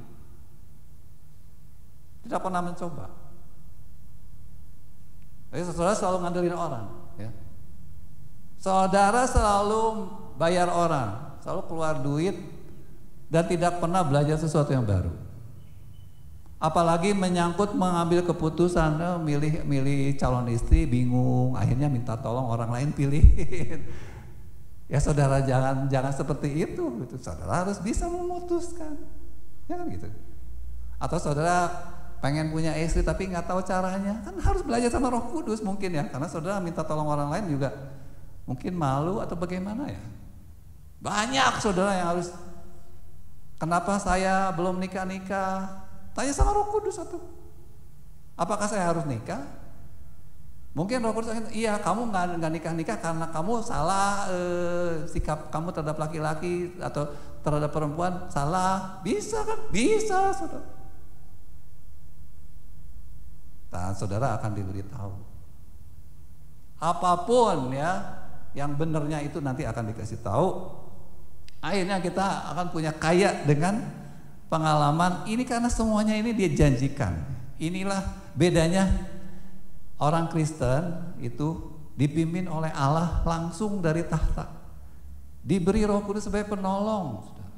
Mengajarkan segala sesuatu. Itu penting sekali. Kalau tidak buat apa kan Tuhan memberi? Terlalu berharga untuk kita sepelekan lalu kita ngapain sih kayak gitu-gitu amat, terlalu ngeroh gitu ya. Ini kan zaman modern gitu ya. Ada YouTube, ada ilmu pengetahuan, ada orang pinter. Mana yang lebih pintar, Roh Kudus sama orang?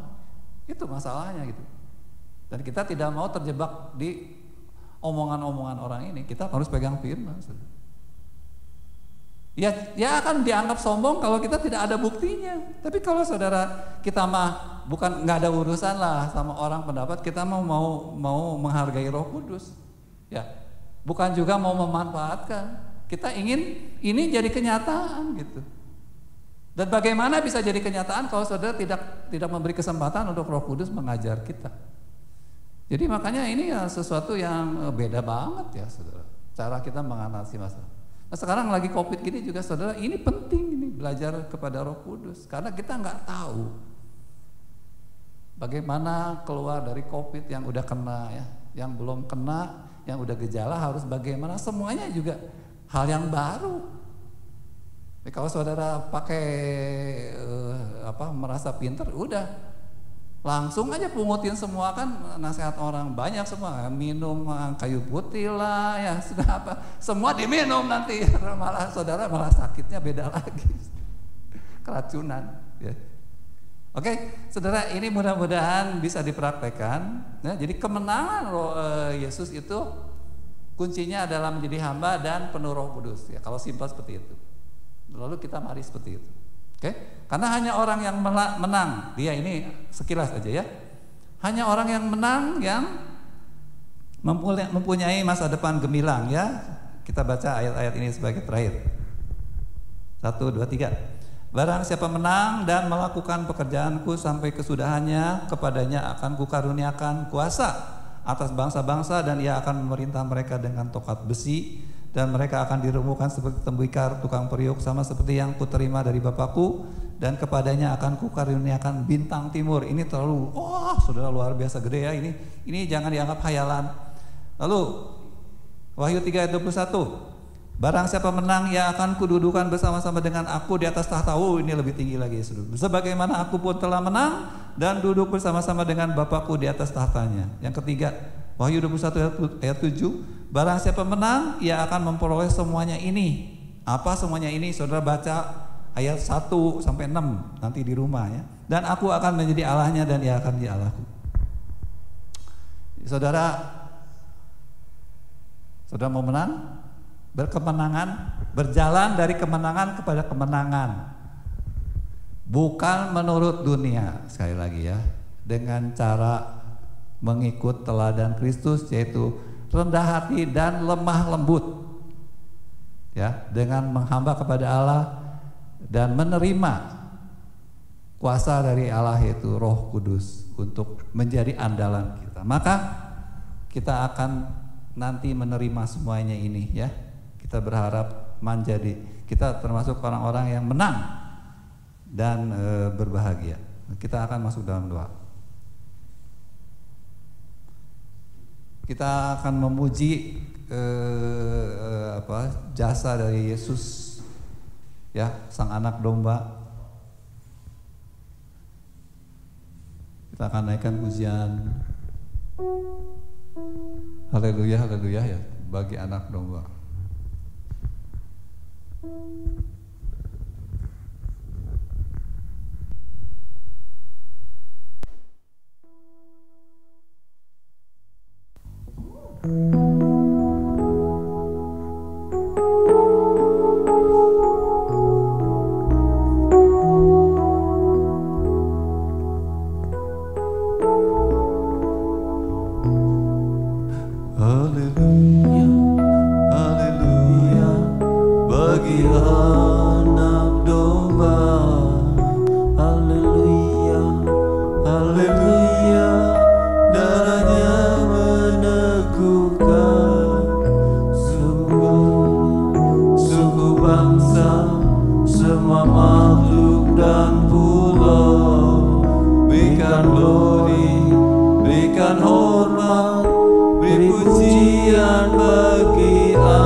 Kristus, darahnya yang begitu mahal itu menjadi kemuliaan di mata seluruh penghuni sorga, bahwa segala pujian, hormat, kuasa dan kemuliaan bagi Anak Domba yang sudah disembelih dan oleh darahnya telah membeli bangsa-bangsa dari setiap suku, bahasa, dan bahkan menjadikan mereka suatu kerajaan, jadi imam-imam bagi Allah, dan akan memerintah sebagai raja di bumi. Saudara, itu semua ada luar biasa pekerjaan yang Yesus sudah kerjakan lewat pengorbanannya, yang mungkin seringkali dipandang aneh dan hina oleh orang-orang yang tidak mengenal ajaran Kristus,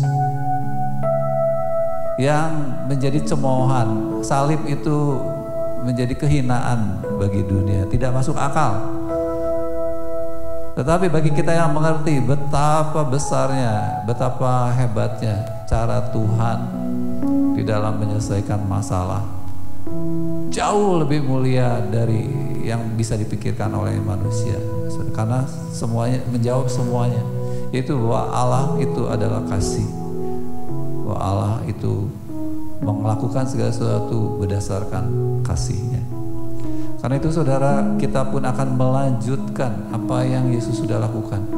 Biarlah kemenangan Yesus menjadi inspirasi bagi kita, bagaimana kita juga, Tuhan ingin kita menang. Tuhan mengatakan kita ini lebih dari pemenang. Oleh karena Yesus sudah menang. Jadi modal yang sudah Tuhan tanamkan lewat darahnya, sehingga kita boleh menjadi bagian dari kerajaan-Nya. Jangan kita anggap remeh dan lalu kita kubur di dalam tanah, tidak pernah dipakai. Lalu kita memilih untuk mengandalkan kekuatan yang tidak ada artinya di hadapan Tuhan, yaitu kekuatan otak, kekuatan fisik, kekuatan uang, kekuatan manusia-manusia sekitar kita. Dan itu menjadi kekejian bagi Allah, menjadi suatu penghinaan kepada Tuhan, kepada darah Kristus, kepada Roh Kudus. Tapi kita jangan sampai kita termasuk orang-orang yang terkutuk karena mengandalkan diri sendiri. Tapi kita mau menjadi hamba-hamba yang rendah hati, yang menyadari bahwa kita tidak dapat mengandalkan apapun yang ada di dunia ini, saudara. Karena di hadapan Tuhan itu semua tidak bernilai. Ya, hal-hal lahiriah itu sia-sia menurut Yesus. Tetapi yang dari sorga, yaitu firman Allah dan Roh Kudus, itulah kekuatan yang harusnya menjadi bagian dari andalan kita yang sangat nyata dalam hidup kita. Marilah saudara, kita akan terus berpegang dan memandang kepada kemenangan Kristus ini dan mempraktekannya, walaupun mungkin kita masih perlu waktu lama untuk benar-benar terbiasa. Tapi yang penting kita mau mulai melakukannya, belum terlambat, ya. Tetapi jangan menunda lagi, jangan hanya percaya kepada hal-hal lahiriah, termasuk pengetahuan-pengetahuan. Itu semua terbatas, saudara. Itu semua jauh di bawah dari pengetahuan Allah. Tetapi kita mempunyai Allah yang bersedia membagikan hikmat-Nya, membagikan kuasa mujizat-Nya, dan ingin menyatakan diri-Nya dalam hidup kita, bahkan melalui hidup kita. Kita akan naikkan sekali lagi.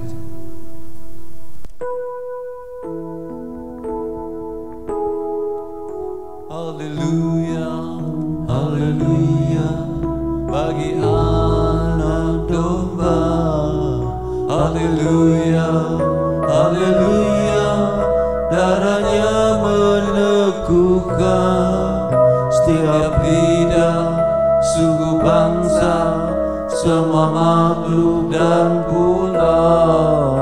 Berikan glory, berikan hormat, beri pujian bagi anak domba.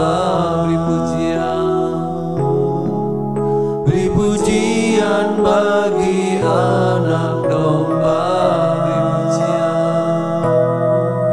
Beri pujian bagi anak domba. Terpujilah Engkau ya Yesus Tuhan ya Bapa. Engkau layak menerima segala hormat, segala penyembahan kami ya Tuhan. Dan seluruh hidup kami selayaknya kami persembahkan untuk mengabdi kepadamu sebagai hamba-hamba yang setia, hamba-hamba yang rendah hati. Kami adalah hamba-hamba yang bodoh, yang masih perlu terus dididik oleh-Mu ya Tuhan. Hikmat-Mu tak terselami, hikmat-Mu begitu tinggi seperti langit terhadap bumi. Tetapi kami tahu Engkau berkenan mencurahkannya kepada kami hamba-hamba-Mu yang mau terus datang ya Tuhan, untuk makan roti dan minum air-Mu. Terimalah ya Tuhan persembahan kami, yaitu hati kami yang ingin menghamba kepadamu.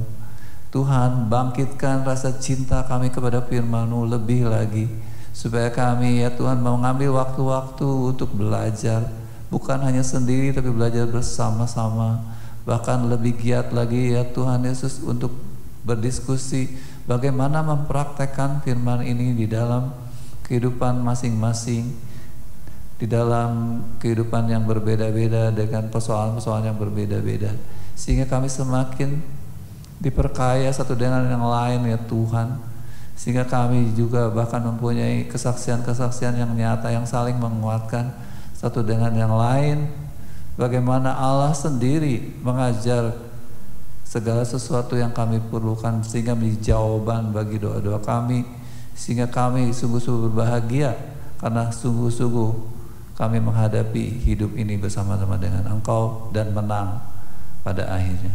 Terpujilah nama-Mu ya Tuhan. Kami berdoa buat saudara kami yang hari-hari ini mengalami gangguan kesehatan, termasuk yang terpapar COVID. Tuhan, bangkitkan iman percaya mereka, untuk mereka tidak menjadi khawatir dan menjadi panik dan sebagainya, tetapi Tuhan, biarlah mereka boleh memandang kepadamu. Engkau adalah Allah yang di atas segala sesuatu. Bahkan roh yang Kau sudah berikan itu jauh lebih besar dari virus COVID ini ya Tuhan, sehingga kami tidak perlu menjadi khawatir, tetapi kami boleh memandang kepada firman-Mu yang di dalamnya ada janji-janji kesembuhan, ada janji-janji pemulihan ya Tuhan.